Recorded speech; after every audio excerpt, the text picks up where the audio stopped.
So today's session, we're going to be looking at interactivity that matters, creating effective learning experiences in our e-learning. So just real quick, who am I? I'm an instructional design specialist at Mayo Clinic. I'm also a trusted tester for web content accessibility guidelines. And because we are talking about interactivity, I do think it's important to make sure that whatever interactions we make in our courses are accessible, and building that out from the get-go. And I'm also a former teacher. So like Tom said, feel free to jump in, come off mute. Talking to dead classrooms is no fun. So feel free to throw in questions in the chat or with your mics as we go through, and we can talk about whatever comes to your mind with interactivity. All right.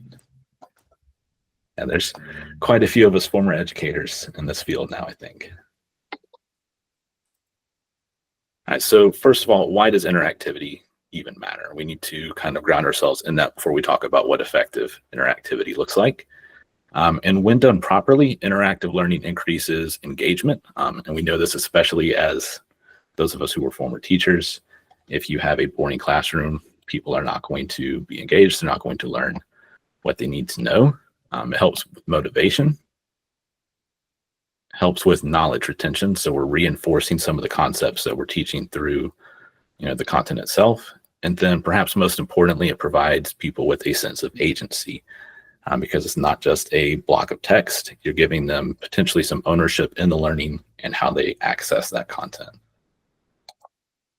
And the problem that I see with this, and this may be a newer thing, I've not been in the L&D field too long, but I have seen a tendency to add interactivity for interactivity's sake without really considering the value that it actually brings to the learner experience. Sometimes it's because things are fun.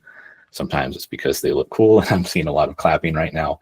So I think that's a common observation. And we can certainly build things that are fun, but making sure that it actually brings value back to the learner is essential.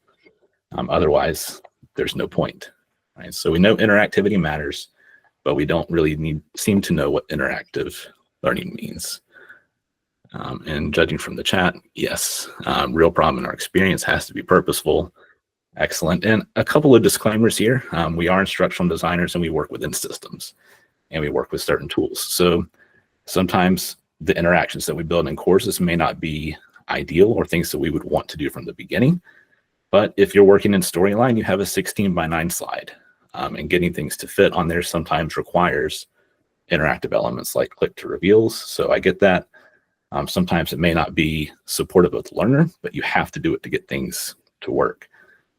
So this isn't really about that, but some of the more fancy interactions we really need to think about. Is this worth the time to develop? Does it support the purpose?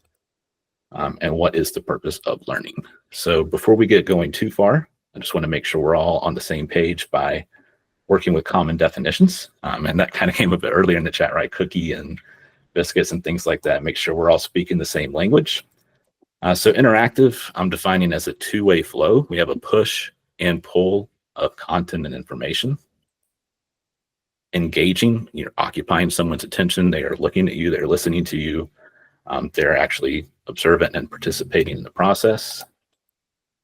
And effective is that it produces the desired result.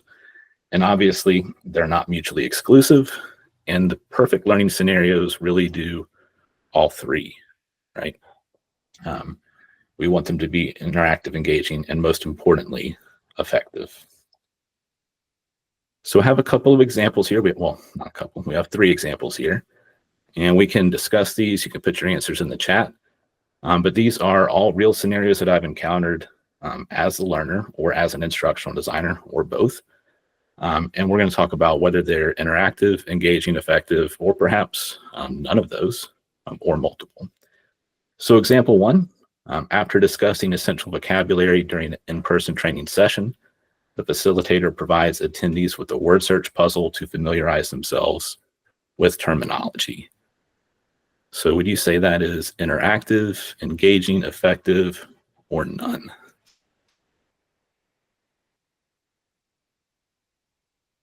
Okay, we've got a lot of D's, none of the aboves. A or B depends on the learner. Exactly. So engaging, I personally hate word searches. I'm not going to find that as engaging. I love all kinds of other puzzles. Maybe you enjoy word searches. It would be engaging for you. But yeah, the most common answer here is D, none of these. Nobody said effective. So why is this not an effective learning activity?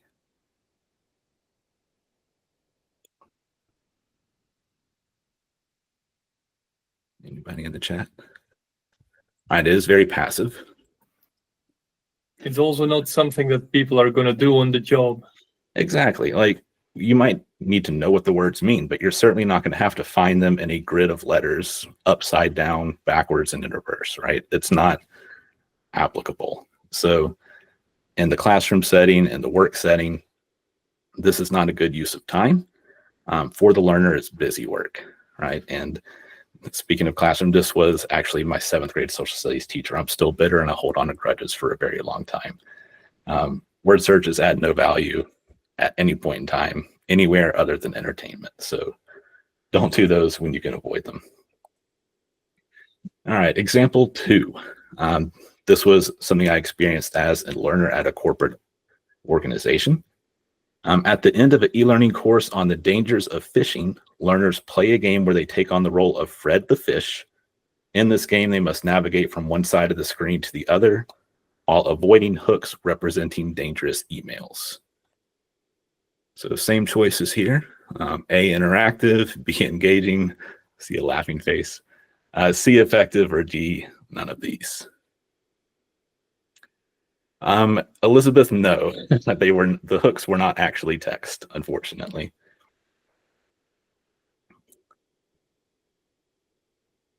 Maybe engaging, but not relevant in any way, from Courtney. Interactive, but not relevant.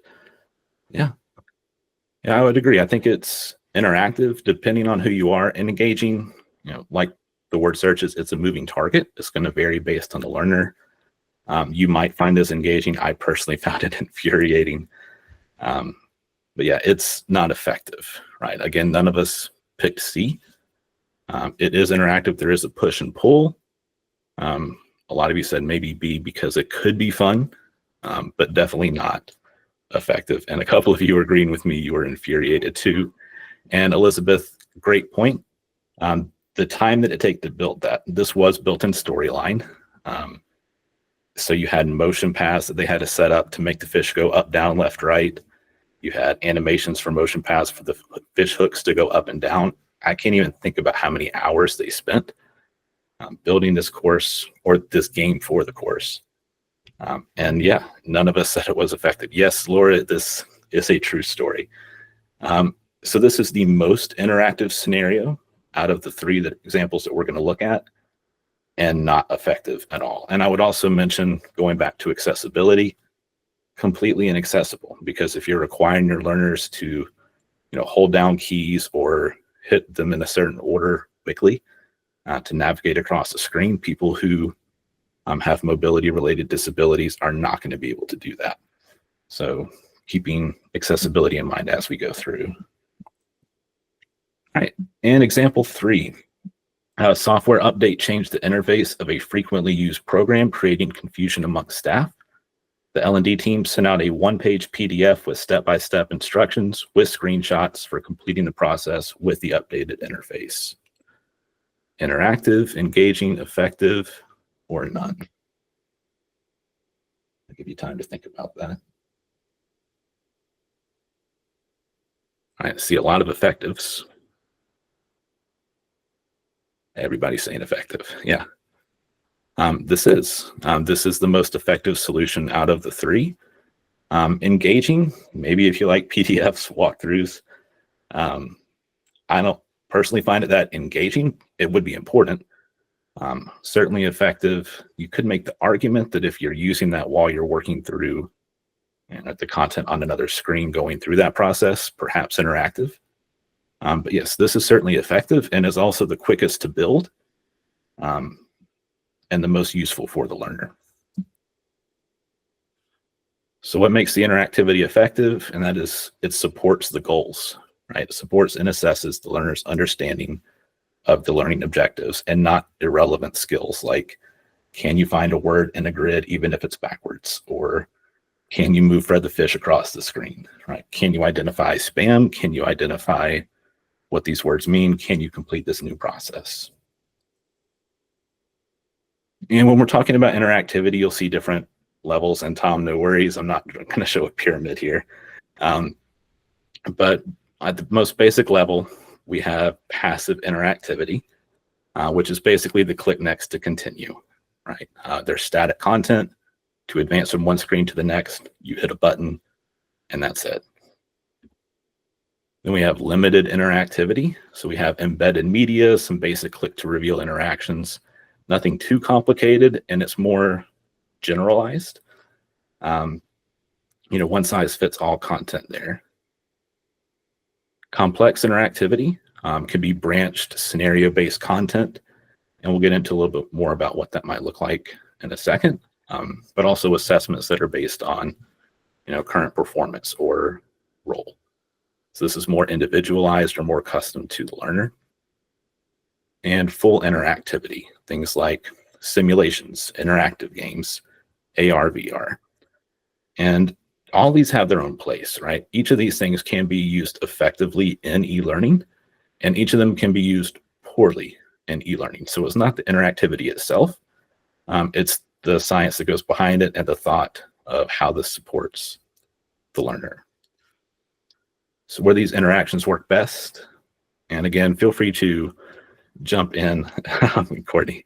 My crossword puzzle they're terrible, yeah. Oh, crossword puzzles, sorry. They're better, but still not great. So where do these levels of interaction work best? Passive interactivity is great for those quick walkthroughs, like we mentioned in the example. Quick reference for rules and processes. I work at Mayo Clinic, and we had in October, the state of Minnesota updated some consumer protection laws that impacted how things are communicated to patients. Nothing too complex, but it was going to go into effect quickly. Could we have built out this large e-learning course that goes through everything? Yes, but that would have been a waste of people's time. So what we did was we went into RISE, we copy and pasted the 2 paragraphs of legislation. We had 3 bullet points of how this impacts people based on their role. And we had links to job aids that changed based on the new legislation. Very quick, nothing complicated. It just provided them with the resources they need at the moment they needed it. So that was passive interactivity, but given the context of that situation, it was the best way to approach it. Limited interactivity. These are probably what most of our e-learning courses are like. Generalized learning for a large audience with simple concepts and skills. Complex interactivity, once again, more complex skills or things that take into other factors of the learner. And finally, we have full interactivity, safe learning environment for dangerous scenarios. These would be things like in flight simulators, right? You don't want a rookie pilot getting behind a 747 and taking off and learning real time. You don't want a surgeon practicing or completing the procedure for the first time on a live patient. So providing a safe scenario or situation where they can complete their activities without putting themselves or others at risk, that's perfect. But for the rest of this session, we're really going to look at those middle 2, because as instructional designers, I feel like that's probably where we're spending most of our time. So just some basic screenshots of how things can work. And I use Storyline for my role, so that's where most of these examples are going to be pulled from. But with concepts, with limited interactivity, again, general audience, just using animated or live action recordings can boost engagement, especially if they're story-based, right? Tying the learner in, making them feel attached to some of the characters. And again, when you're building out these slides, accessibility in mind, having descriptive transcripts so that take a sip of water, so that learners can also read the content and have an idea of what's going on, so you can engage in multiple modalities of learner. And then you have basic click to reveal interactions as well. These are great for processes. but providing directions, and you can kind of see how this would work. Just a simple click to reveal, moving on to the next step, and then advancing to the next slide. Right, nothing complicated, but these can be used effectively in e-learning, especially if you give learners control of going back and forth between the steps. And again, if this is something they're doing online, perhaps they can even have your resource pulled up on one screen and the other experience next to it.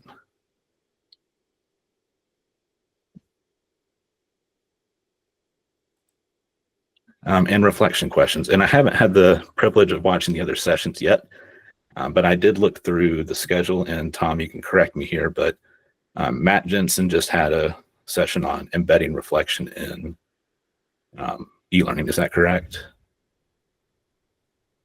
Yes, awesome.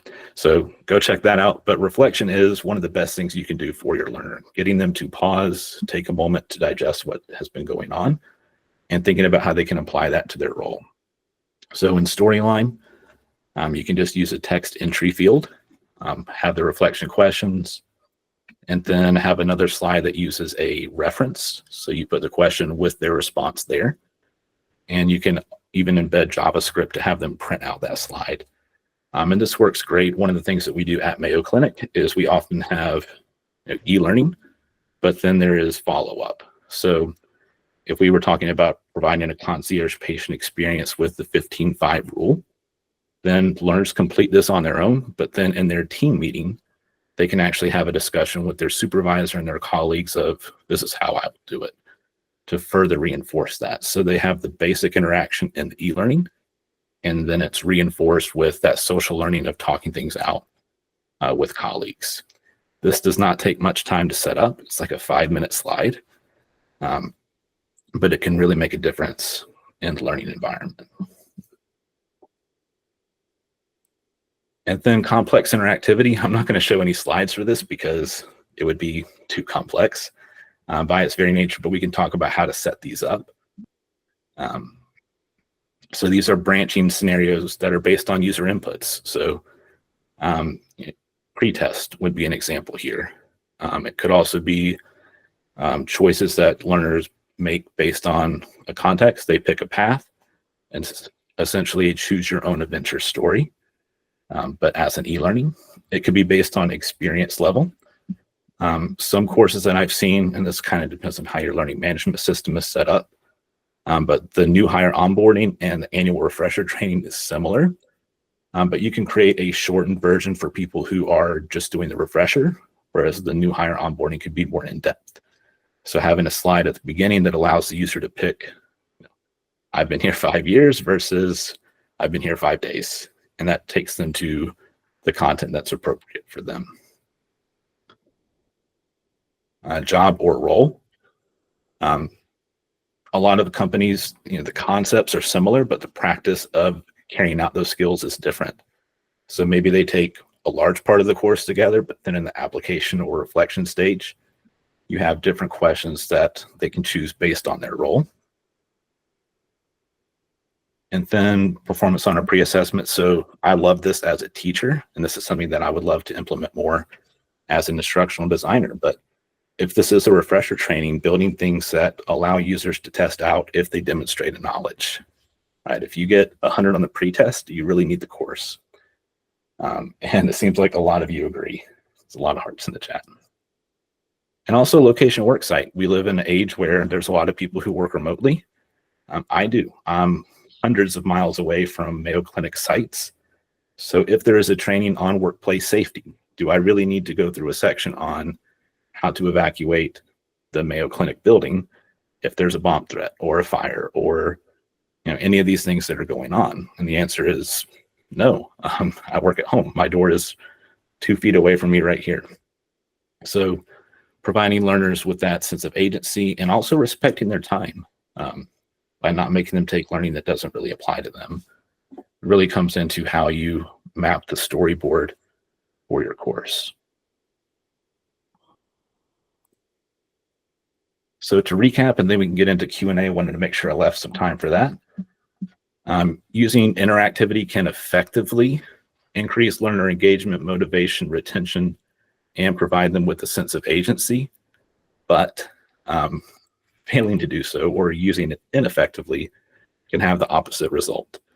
Now, going back to that fish example, it was a bad course experience for me, and I did not enjoy taking that course. So it took, the knowledge presentation, which was good, and it tainted that. So it can decrease motivation or engagement. So with that, 4 simple concepts. Keep it simple, silly. More complex does not equal better. There are flashy things that probably look really good on LinkedIn posts or on blogs or websites that show your skills, but they may not be best to showcase in an actual e-learning course. Make sure the interactivity is aligned with the objectives and the assessment. Make sure it's all about what the learning needs and not what you want to build, or what you feel like you want to do. Maybe you really love those click to reveals, but it's not what's best. And then encourage reflection. 1 minute of reflective thinking can do a whole lot more in terms of reinforcing concepts than 10 minutes of mindlessly clicking next. So be sure to do that in your courses. All right. And then where to find me if you want to connect. LinkedIn, my website's there, and then you can find me on a few social media platforms at Spade ID. But I would love it if you guys had any questions that I could address or we can chat about.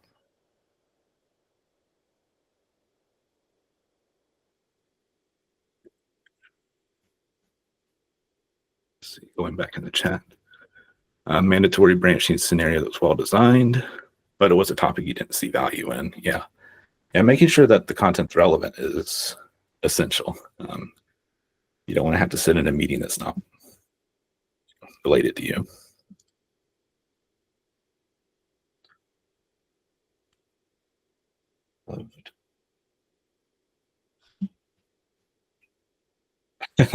Jody says that she knows how to click on a harness to be on the top of a structure, even though she's worked from home in Heights. Yeah, relevance is key. Absolutely. Thank you, Michael.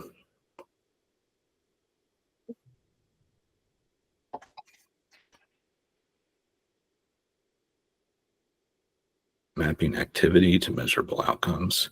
Jody, what do you mean by that? Jody asked in the chat, what is your take on mapping activity to measurable outcomes? Yeah, so I just feel like that's something that, like, when I'm looking at interactivity, my point of the activity, because I have my learner there for only, 12 minutes, 8 minutes, whatever that activity or that course item is, that I want to make sure at the beginning of my design process, when I think about what should somebody do at the end of this, like making sure that that activity then can measure whether or not we achieved that thing at the beginning that we said we wanted out of the course. Yeah. So SMART goals type thing. Similar, yes. Like just your objectives for the course. Like, by the end of this course, you'll be able to X, like, navigate through a stream without eating the hook. Like, can you measure that? Like that one, if that was your outcome, you could, right? By the end, you could say, yep, 33% of the class did it. Half the, 42% of the class abandoned the course because it was enjoy that. So yeah, I do think that whenever it's possible, tying it into measurable things is good. I like the Kirkpatrick model, and I think a lot of e-learning is really judged based on those level 1 reactions. Did you like it? Smiley face or frown. But getting more into the higher level of did this actually meet the objectives? Did you learn something that you can apply in your role that will impact what you're supposed to do, right? I mean, people don't just complete e-learnings because they're fun. The whole reason we have jobs is to improve organizational output, right? So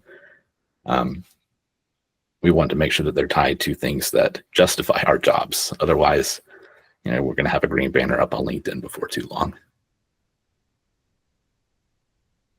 Yeah, and Jody, was the room temperature adequate? Yeah, if we're not making the training very relevant and engaging, then things like that can even bias those results of the learning, especially those level 1 reactions. I'm cranky, therefore you get a 2 instead of a 3 or 4.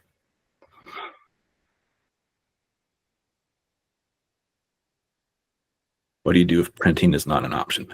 Excellent question. So that one scenario that I had allowed them to print in Storyline, but this is 2025. A lot of us don't have printers at their house. You can save that as a PDF, would be one option.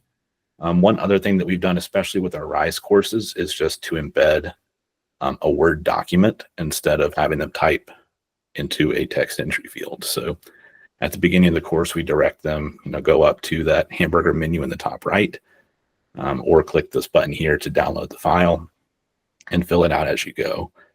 And then that document is what they bring with them to those virtual instructor-led trainings or their team meetings for those discussions. So that would be a workaround. And honestly, it's probably better that way. The scenario that we saw here, where was it at? Was one of those things where the button was disabled until this variable changed. So that was just to kind of make sure they did this, or at least put something there. But personally, I do like here's the document that you fill out as you go. I enjoy that better. And Jody mentioned Google Forms. Yes, if your company has access to Google Forms or Microsoft Forms, those would be good options as well. Same page.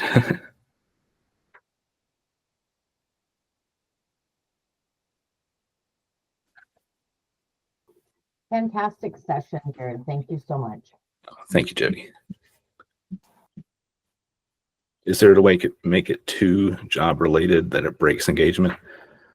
I do think that you have to make it somewhat enjoyable, or at least tolerable for your learners, right?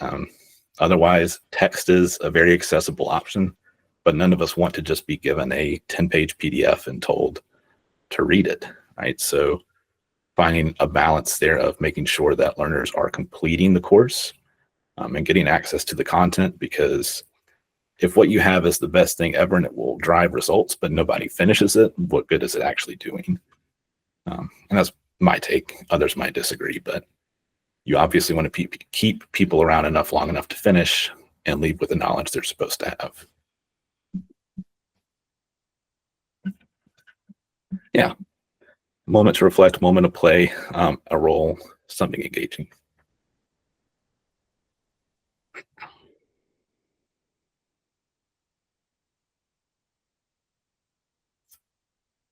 All right, I don't see anything else in the chat.